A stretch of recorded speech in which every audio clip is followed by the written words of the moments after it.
Shalom, selamat pagi, semangat pagi Bapak Ibu dan saudara-saudara, opa oma anak cucu yang diberkati dan dikasih oleh Tuhan Yesus Kristus. Kita mengucap syukur dan kita berterima kasih dalam seluruh perjalanan hidup kita. Kita senantiasa disertai, kita senantiasa dinaungi, dituntun dan dipimpin oleh Tuhan kita Yesus Kristus. Dan pada pagi hari ini ketika kita boleh dibangunkan dengan tubuh yang keberkatan, kita bersyukur juga karena kita akan bersegera memulai seluruh aktivitas hidup kita. Tetapi lebih khusus lagi kita bersyukur karena kita masih boleh berjumpa dalam sapaan pagi Bahtera Kasih. Dan untuk itu Bapak Ibu dan saudara-saudara, opa oma anak cucu yang diberkati dan dikasih oleh Tuhan Yesus Kristus, mari kita berdoa memohon pimpinan kuasa Roh Kudus Tuhan untuk menuntun dan memimpin kita untuk masuk dalam kebenaran firman Tuhan. Kita berdoa. Bapa di dalam sorga, kami mengucap syukur dan berterima kasih setia Tuhan nyata dalam hidup kami. Saat ini ya Bapa, kami akan membaca Alkitab. Kami mohonkan kuasa Roh Kudus Tuhan menuntun dan memimpin kami semua sehingga di dalam kami memulaikan seluruh aktivitas kami, maka kami boleh melakukannya di dalam terang firman Tuhan. Bapa Sorgawi bersabda dan berfirmanlah, kuasai kami dengan Roh-Mu yang kudus, demi nama Putramu yang kekasih Tuhan kami Yesus Kristus, firman yang hidup, kami berdoa kepada Bapa di sorga. Amin. Bapak Ibu dan saudara-saudara, opa oma anak cucu yang dikasihi dan diberkati oleh Tuhan Yesus Kristus. Injil Yohanes pasal 9, ayatnya yang ke-8 sampai dengan ayatnya yang ke-12 akan menjadi bagian dalam bacaan Alkitab kita saat ini. Injil Yohanes 9 ayat 8 sampai dengan yang ke-12. Mari kita siapkan bersama-sama dan kita baca bersama-sama, kita mulai. Tetapi tetangga-tetangganya dan mereka yang dahulu mengenalnya sebagai pengemis berkata, bukankah dia ini yang selalu mengemis? Ada yang berkata benar, dialah ini. Ada pula yang berkata bukan, tetapi ia serupa dengan dia. Orang itu sendiri berkata, benar, akulah itu. Kata mereka kepadanya, bagaimana matamu menjadi melek? Ayat 11 jawabnya, orang yang disebut Yesus itu mengaduk tanah, mengoleskannya pada mataku dan berkata kepadaku, pergilah ke Siloam dan basuhlah dirimu. Lalu aku pergi dan setelah aku membasuh diriku, aku dapat melihat. Lalu mereka berkata kepadanya, di manakah dia? Jawabnya, aku tidak tahu. Demikian pembacaan Alkitab. Bapak Ibu dan saudara-saudara, opa oma anak cucu yang diberkati dan dikasih oleh Tuhan Yesus Kristus. Saya percaya bahwa betapa orang yang buta sejak lahir ini, yang disembuhkan oleh Tuhan Yesus, betapa ia bersuka cita. Sejak lahir dia tidak dapat melihat apa-apa. Tetapi oleh pengasihan Allah di dalam Kristus Yesus Tuhan dan Juru Selamat, ia disembuhkan, ia dipulihkan. Sukacita yang besar pasti ada di dalam dirinya. Sukacita yang meluap-meluap oleh karena pertolongan dan kuasa kasih Tuhan Yesus yang dinyatakan di dalam hidupnya.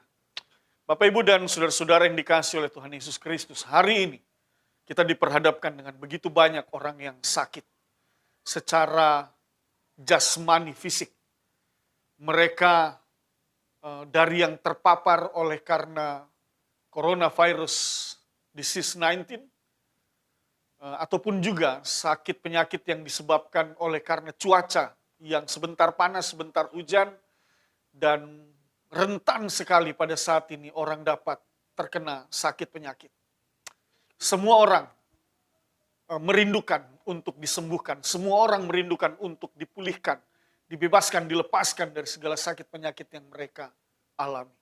Firman Tuhan pada pagi hari ini mengajarkan kepada kita bagaimana proses kesembuhan yang dialami oleh seseorang yang telah buta sejak lahir itu merupakan pernyataan daripada kuasa dan kasih Tuhan. Tuhan Yesus yang menyatakannya. Tetapi Bapak Ibu yang menarik di sini adalah dalam ia mendapatkan kesembuhan ini.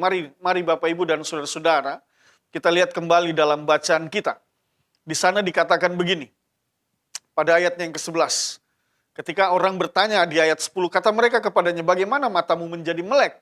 Perhatikan jawabannya. Orang yang disebut Yesus itu mengaduk tanah, mengoleskannya pada mataku dan berkata kepadaku, pergilah ke Siloam dan basuhlah dirimu. Lalu aku pergi dan setelah aku membasuh diriku, aku dapat melihat. Pertanyaannya adalah, kalau orang itu, sebagaimana firman mengatakan, Yesus mengaduk tangannya dan mengoleskannya pada matanya, kalau orang itu hanya berhenti sampai di situ, dan dia tidak pergi, sebagaimana perintah Tuhan Yesus yang mengatakan, pergilah ke Siloam dan basuhlah dirimu, apa kira-kira yang terjadi? Apakah orang itu akan sembuh atau tidak? Ini menjadi perenungan buat kita bersama. Kalau dia tidak mendengarkan apa yang Yesus katakan, apa yang Yesus perintahkan, apakah ia masih dapat sembuh atau tidak? Tetapi yang pasti Bapak Ibu dan saudara-saudara, ia melakukan, ia mendengar dan ia mengerjakan apa yang Tuhan Yesus perintahkan, sehingga apa yang terjadi? Ia disembuhkan, ia dipulihkan. Bagian bacaan Alkitab ini mau mengajarkan kepada kita, bagaimana di dalam kehidupan ini kesembuhan yang bisa yang kita rindukan itu dapat terjadi, bisa terjadi dalam hidup kita dengan belajar dari bagian firman Tuhan ini. Bahwa kalau kita menjadi pribadi yang senantiasa mendengar akan perintah Tuhan, mengerjakan dan melakukan apa yang Tuhan perintahkan, saya percaya sesuatu hal yang bukan suatu hal yang mustahil, bahwa kita juga akan disembuhkan dan dipulihkan. Oleh sebab itu, sekali lagi Bapak Ibu dan saudara-saudara, ada dua hal yang penting di sini. Datang kepada Kristus dan lakukan apa yang Kristus perintahkan di dalam hidupmu. Maka apapun yang engkau derita hari ini, apapun sakit penyakit yang mendera di dalam tubuhmu, dalam kehendak Tuhan, saya meyakini ketika Tuhan berkenan untuk memberikan kesembuhan itu kepadamu, oleh karena ia melihat kesetiaan dan ketaatan di dalam iman percayamu, yang mau mendengar dan melakukan apa yang ia perintahkan, maka engkau pun akan mengalami kesembuhan dan pemulihan. Itu iman percaya kita sebagai orang percaya. Tuhan Yesus mengatakan, mintalah kepada Bapakku di dalam namaku, maka Bapakku akan melakukannya. Ketuklah, maka akan dibukakan. Mintalah, maka akan diberikan. Iman percaya kita mengajarkan kepada kita, firman mengajarkan kepada kita bahwa Allah itu adalah Allah yang penuh kasih, Allah yang peduli, Allah yang benar-benar mengasihi kita dan menyatakan cinta kasihnya ke dalam kehidupan kita. Oleh sebab itu, hari ini Bapak Ibu dan saudara-saudara, sekali lagi, apapun sakit penyakit yang engkau derita, apapun yang engkau alami hari ini, dimanapun engkau berada, mungkin engkau yang sedang berada di isolasi mandiri, engkau yang berada di rumah sakit oleh karena terpapar virus COVID-19, engkau yang mungkin pada saat ini sedang berada di rumah sakit dengan sakit penyakit yang berbeda, mungkin yang lain sebagainya, yang engkau alami, satu hal yang pasti, mau itu sakit penyakit yang baru engkau alami ataupun yang sudah menahun, firman Tuhan mau katakan, setialah, dengarlah firman-Nya, lakukanlah, datanglah kepadanya yakin dan percaya, engkau akan disembuhkan, engkau akan dipulihkan. Itu iman percaya kita Bapak Ibu dan saudara-saudara. Mungkin ini bukan suatu hal yang instan, tetapi saya percaya semua indah pada waktunya. Seorang yang buta sejak lahir dalam bacaan kita ini bukan sesuatu yang instan juga. Ketika dia buta dia disembuhkan, tidak. Ketika sakit dia disembuhkan. Satu proses perjalanan. Bapak Ibu dan saudara-saudara, kalau kita baca dalam ayat-ayatnya yang pertama di sana, sempat para murid juga bertanya. Misalnya saja di ayat pertama dan ayat kedua di sana dikatakan, waktu Yesus sedang lewat, ia melihat seorang yang buta sejak lahirnya. Murid-muridnya bertanya kepadanya, Rabi, siapakah yang berbuat dosa? Orang ini sendiri atau orang tuanya sehingga ia dilahirkan buta? Jawab Yesus, bukan dia dan bukan juga orang tuanya, tetapi karena pekerjaan-pekerjaan Allah harus dinyatakan di dalam dia. Begitu. Jadi Bapak Ibu dan saudara-saudara, ini bukan satu pekerjaan yang instan, tetapi ada satu proses di mana ketika begitu banyak orang yang pada akhirnya menyaksikan, ya ini adalah orang yang buta sejak lahir, tetapi pekerjaan Allah pada waktunya dinyatakan melalui dia. Supaya apa? Supaya semua orang dapat melihat kebesaran dan kemuliaan Allah dinyatakan melalui orang yang buta itu. Bahwa Allah di dalam Kristus Yesus dapat menyembuhkan, memulihkan, melepaskan, dan membebaskan seorang yang buta sejak lahir untuk disembuhkan. Oleh sebab itu hal itu juga mengajarkan bagaimana juga kita meyakini apapun yang kita alami hari ini, sakit penyakit itu, Tuhan berkuasa untuk menyembuhkan dan memulihkan. Soal kita hari ini adalah apakah kita setia untuk menanti jawaban Tuhan. Apakah kita setia dan taat di dalam kita menanti waktu Tuhan untuk memberikan kesembuhan dan pemulihan.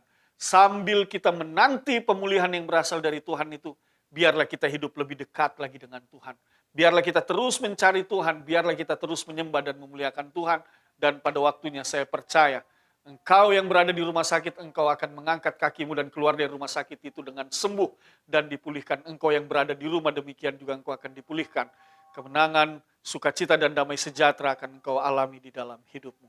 Untuk itu Bapak, Ibu, dan Saudara-saudara, mari kita tetap terus bersyukur, terus setia mencari Tuhan, memuji, memuliakan namanya. Waktu Tuhan dinyatakan, dan ketika waktu itu dinyatakan, sukacita, damai sejahtera, kesembuhan, dan pemulihan menjadi milik kita semua. Bapak, Ibu, dan Saudara-saudara, jangan putus asa, tetap semangat. Mari kita jalani kehidupan ini dengan tetap beriman dan dengan yakin. Dalam waktu Tuhan kita semua akan dipulihkan dan disembuhkan. Kita berdoa. Bapa di dalam sorga, kami mengucap syukur dan berterima kasih atas firman-Mu. Teguhkanlah firman ini dalam hati dan pikiran kami. Berkati Bapak, Ibu, saudara-saudara, opa, oma, anak cucu. Berkati kami semua Tuhan. Bahkan yang sakit, yang lemah, dalam nama Tuhan Yesus kami percaya semua kami akan disembuhkan dan dipulihkan. Kami akan memulai seluruh aktivitas kami hari ini dan kami serahkan semua ke dalam tangan kasih-Mu agar melalui aktivitas hidup, kerja, dan pelayanan kami boleh bersaksi dan nama Tuhan ditinggikan dan dimuliakan. Ampunkan dosa dan kesalahan kami. Dalam nama Tuhan Yesus, kami berdoa dan mengucap syukur. Amin. Selamat pagi, Tuhan berkati kita semua.